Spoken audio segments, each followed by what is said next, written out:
Hi everyone, welcome back. First of all, we have come very far along this tutorial series and soon you will be ready to make your first game. Today, we will give our zombie some brain so it actually chases the player instead of standing at a place. So, let's go!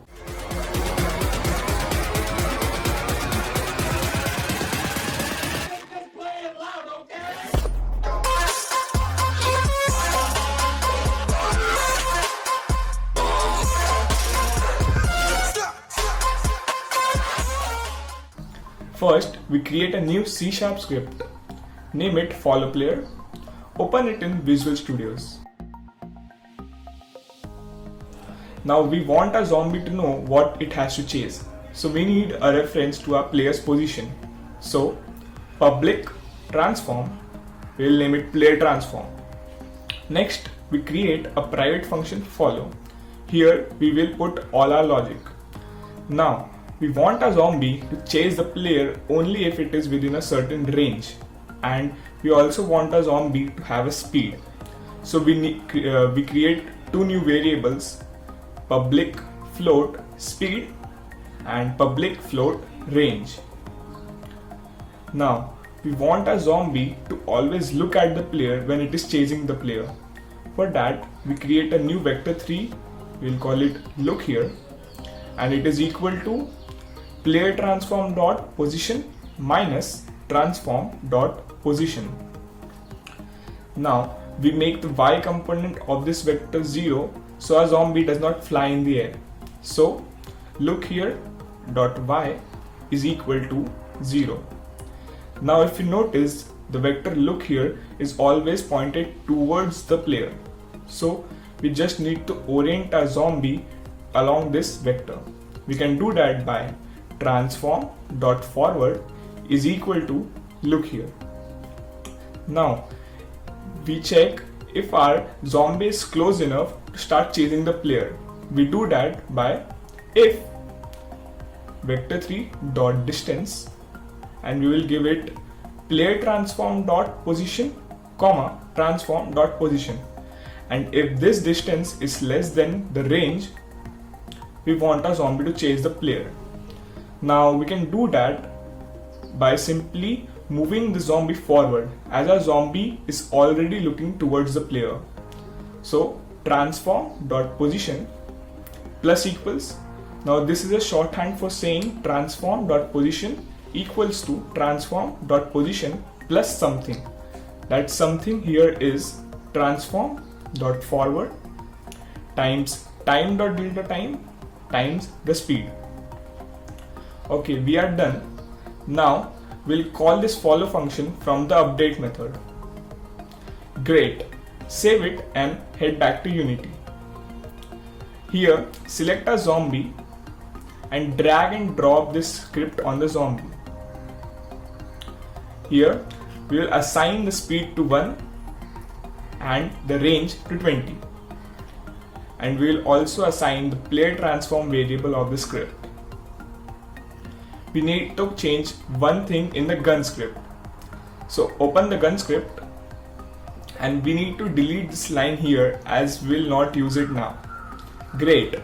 Save it and go back to Unity. Hit play, and you can see a zombie chases us when we are near it, and it does not chase us when we are far away. Now if you notice, a zombie still chases our player when it is dead.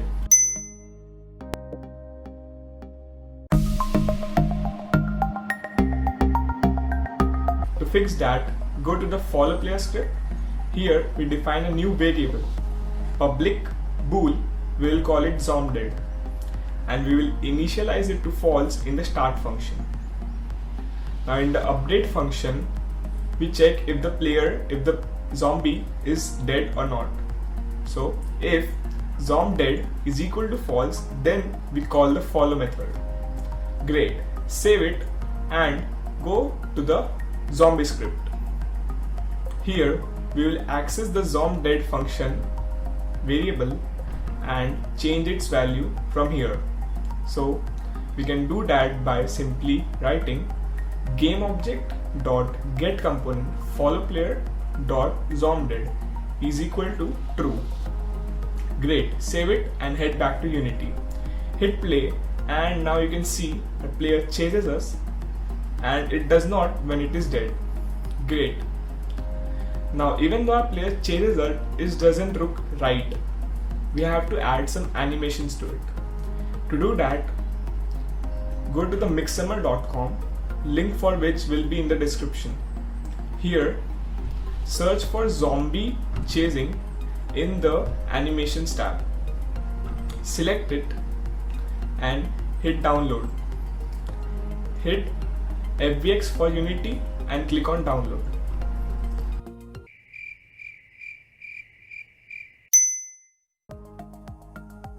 Once it is downloaded, drag and drop it into the assets folder and move it into the character1 folder. Open up the animator tab by going under window, animation and select animator.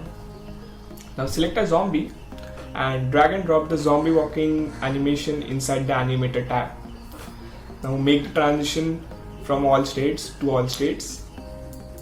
Now select the transition from walking to dead and add a condition is dead equals to true. Similarly, select the transition from dead to walking and add a condition is dead equals to false. Uncheck has exit time in both the transitions. Now make a new parameter of type boolean. We'll call it isWalking. Now select the transition from idle to walking and add a condition isWalking equals to true. Similarly, select the transition from walking to idle and add the condition isWalking equals to false. Now again uncheck the has exit time box in both the transitions. Now we'll change the isWalking parameter from our script. So open the follow player script. Here we need a reference to our animator. So public animator, we will call it anim. Now we'll change the boolean value inside our if statement. So go to the follow function. Here inside the if statement, we will write anim.setBool and the name of our boolean was isWalking and we will assign it a value of true. Make sure to spell the parameter right. Now we want to stop the chasing when it is not in the range. So else anim.setBool isWalking and we will assign it to false. Great. Save it and head back into Unity. We need to change one last thing.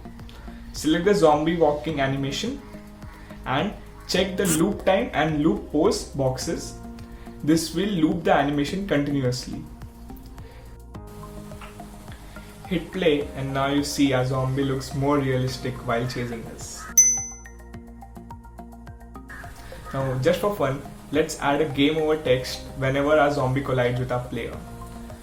So to do that we need to create a new tag. So select zombie, click on untag, select add tag and create a new tag zombie. Now change the tag of our zombie. Next we need a canvas, so create a canvas.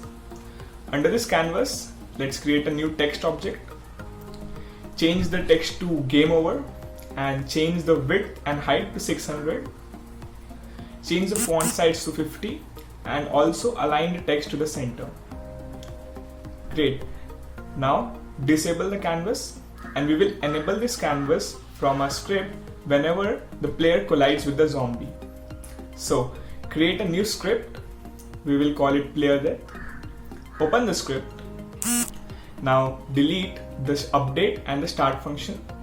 We will use a new function called onTriggerEnter, which is triggered whenever an object collides with the other object. So inside this function, write if other.gameObject. So other here is the collider which we have collided with, and other.gameObject.compare tag, and we will give it zombie. So this just compares if the object we have collided with is tagged with the tag zombie or not.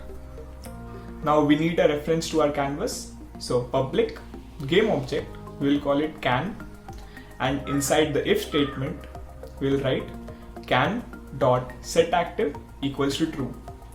Lastly, we need to pause our game when we hit the zombie. We can do that by simply changing the time scale.